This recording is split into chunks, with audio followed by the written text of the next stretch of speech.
एक बार भगवान शंकर और माता पार्वती हरिद्वार में गंगा जी के किनारे भ्रमण कर रहे थे। तो माता पार्वती ने देखा कि हजारों मनुष्य गंगा में नहा नहा करके हर हर हर हर गंगे हर हर महादेव कहते हुए चले आ रहे हैं, लेकिन सभी दुखी हैं और पाप में रत हैं। तो माता पार्वती ने बड़े आश्चर्य से भगवान शंकर जी से पूछा कि हे देवदेव, गंगा में इतनी बार स्नान करने पर भी इनके पाप और दुखों का नाश क्यों नहीं हुआ? क्या गंगा जी में सामर्थ्य नहीं रही? तब भगवान शंकर ने कहा, प्रिय, गंगा में तो वही सामर्थ्य, परंतु इन लोगों ने पापनाशनी गंगा में स्नान ही नहीं किया, तब इनको लाभ कैसे हो? तो माता पार्वती ने बड़ी आश्चर्य से कहा कि स्नान नहीं किया? अभी तो ये सब स्नान करके ये आ रहे हैं, इनके कपड़े भी गीले हैं, सब निकल रहे हैं उसमें से, गंगा जी में से, और आप कह रहे हैं कि स्नान ही नहीं किया। तो भगवान शंकर बोले, ये केवल जल में डुबकी लगा के आ रहे हैं और इसका रहस्य कल समझाऊंगा।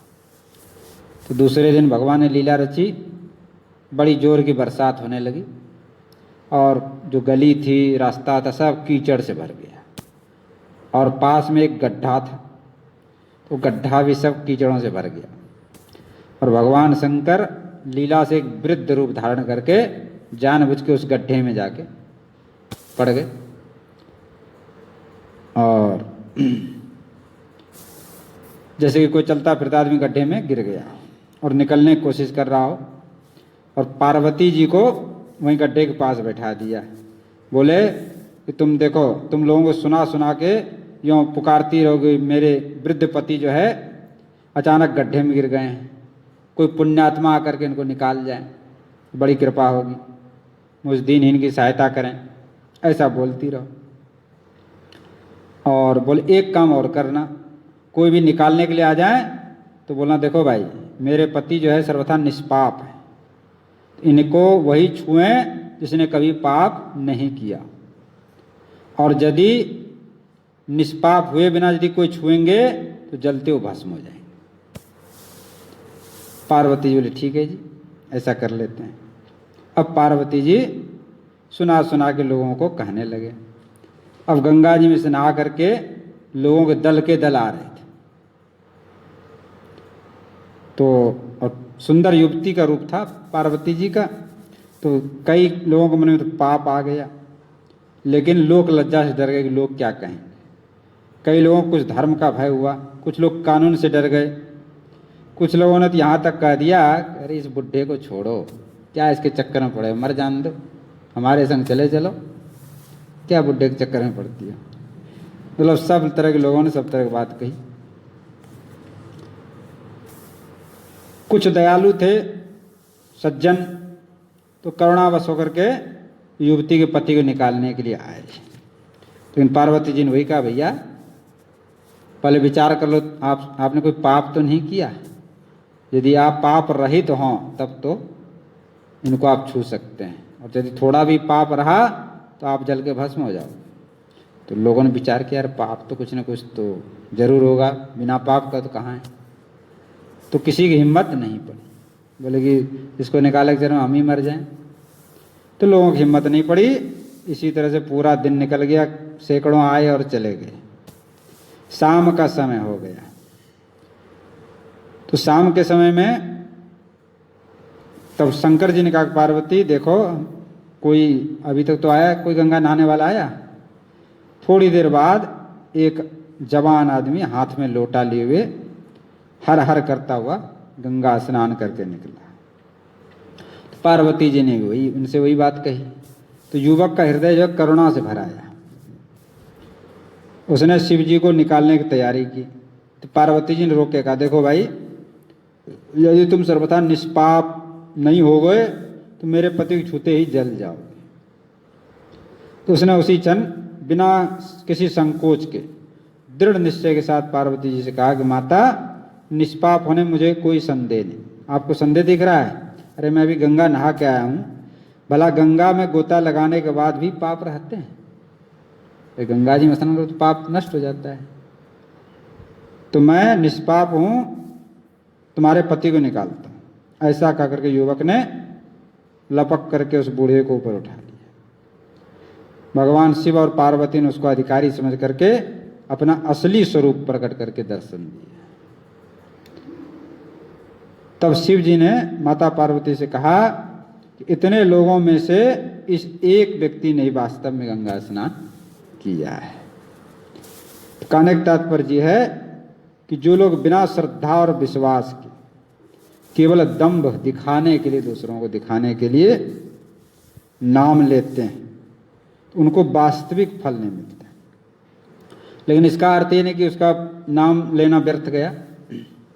नाम का फल तो अवश्य होता है, लेकिन जैसा होना चाहिए वैसा नहीं होता है। दंभ से नाम लेने वाले भी संसार में पूजे जाते हैं और उनके पापों का भी नाश होता है, लेकिन अनंत जन्मों के संचित पाप है और इस जन्म में भी लगातार पाप हो रहे हैं, तो वो नष्ट नहीं हो पाता है। जब पूरी श्रद्धा पूर्वक, पूरे विधि पूर्वक, भाव पूर्वक नाम लेंगे, तब जाकर के वो जो है पाप नष्ट होंगे।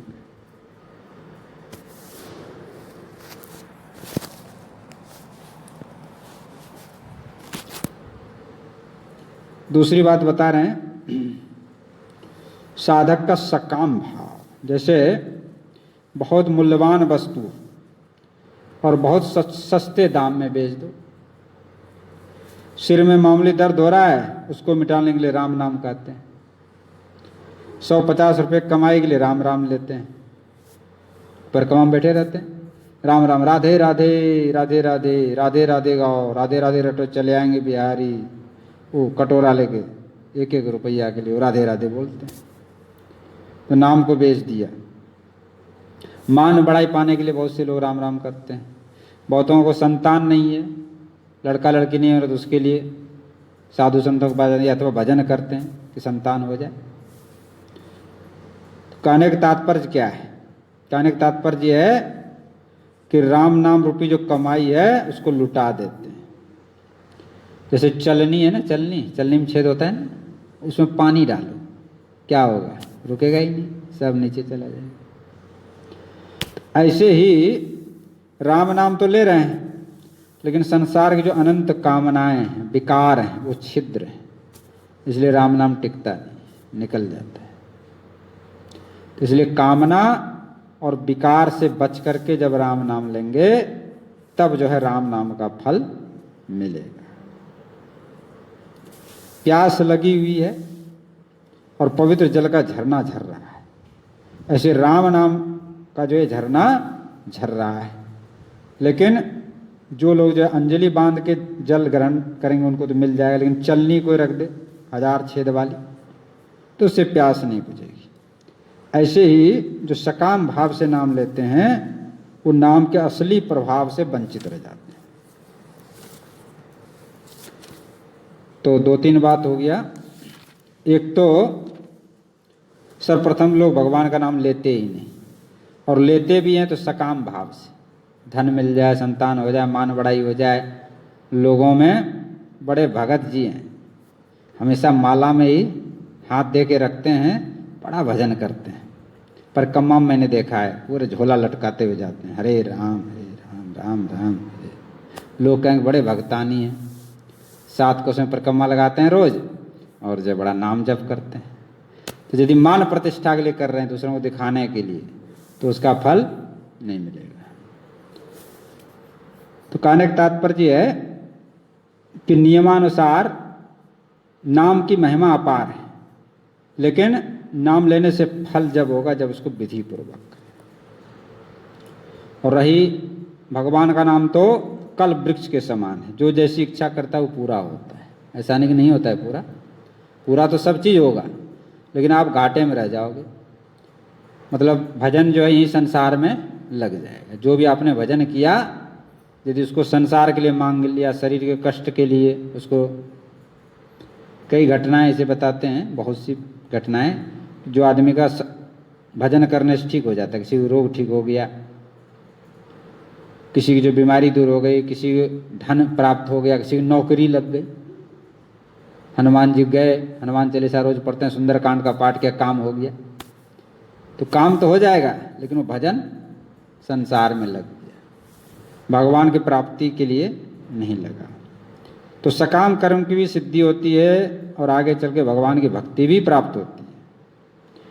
लेकिन संत लोग क्या करते हैं, सोचते हैं चलो किसी तरह से तो लगे जीव, इसलिए सकाम भाव से भी कह देते हैं चलो ठीक है कर लो। अरे सकाम भाव से करेंगे, थोड़ा भगवान का नाम लेंगे तो धीरे धीरे मन उसका बनेगा। साधु संतों के पास आएंगे जाएंगे, फिर साधु संतों कुछ उपदेश सुनेंगे, धीरे धीरे उसको संसार से मन हटता चला जाएगा और एक दिन वो भगवान के लिए भी नाम लेगा। और इकट्ठे कह दें कि सब कुछ छोड़ के बस संसार की कोई आसक्ति मत करो, संसार के लिए कुछ मांगो मत। अपने गिरिराज में बड़ी भीड़ लगती है, लाखों लोग आते हैं, तो उसमें 99% लोग केवल सकाम भाव से आते हैं। और कह दिया जाए कि नहीं केवल भगवान प्राप्ति के लिए आएंगे गिरिराज में, तो देख लो केवल ये जो साधु संत यही दिखेंगे, बाकी कोई नहीं। तो सकाम लोभ के कारण लोग आते हैं। तो चलो संत लोग सोचते हैं चलो लोग किसी बहाने से तो भगवान का नाम ले, नाम में रुचि बढ़े तो धीरे धीरे निष्काम भाव भी आ जाएगा। तो भगवान नाम लेने का अंतिम परिणाम है भगवान में प्रेम होना। जैसे कि उदाहरण दे रहे हैं ध्रुव जी और विभीषण। ध्रुव जी राज्य की इच्छा से, भाई पिता ने गोद में नहीं बिठाया, तो राज्य की इच्छा से तो गए थे जंगल में भजन करने। तो ध्रुव जी को राज्य भी मिल गया, पीछे से उनको भगवान का धाम भी मिला। ऐसी विभीषण जी, उनके मन में इच्छा थी राज्य करने की, तो भगवान ने उनको राज्य दे दिया। लेकिन एक कल्प राज्य करो फिर जाएंगे भगवान के धाम। तो समय भगवान की सेवा से वंचित रह गए। और यदि केवल भगवान की इच्छा होती तो क्यों 36,000 वर्ष यहाँ राज्य करते, अथवा विभीषण जी की तरह एक कल्प तक राज्य करते, सीधे ठाकुर जी की सेवा में पहुँच जाते। तो व्यवधान तो पड़ा, लेकिन कोई किसी तरह से करे तो भगवान उसको उसकी इच्छा को भी पूरी करते हैं और साथ में भगवान अपना धाम भी देते हैं। तो कहने का तात्पर्य है कि यदि कोई सकाम भाव से भी करता है तो करें, और सब आशा को छोड़ करके केवल भगवान के नाम का आश्रय जो लेता है, ये तो बड़े भारी पुण्यों का फल है। इसलिए सकाम भाव से भगवान के नाम ग्रहण करने वाले लोग भी आदरणीय हैं, माननीय, यानी कि निंदा के योग्य हैं। किसी तरह से भगवान का नाम लें, कहने का तात्पर्य श्रद्धा पूर्वक लें, विश्वास के साथ लें तो लाभ मिलेगा। लेकिन अश्रद्धा और विश्वास के साथ करेंगे तो फल में देरी होगा।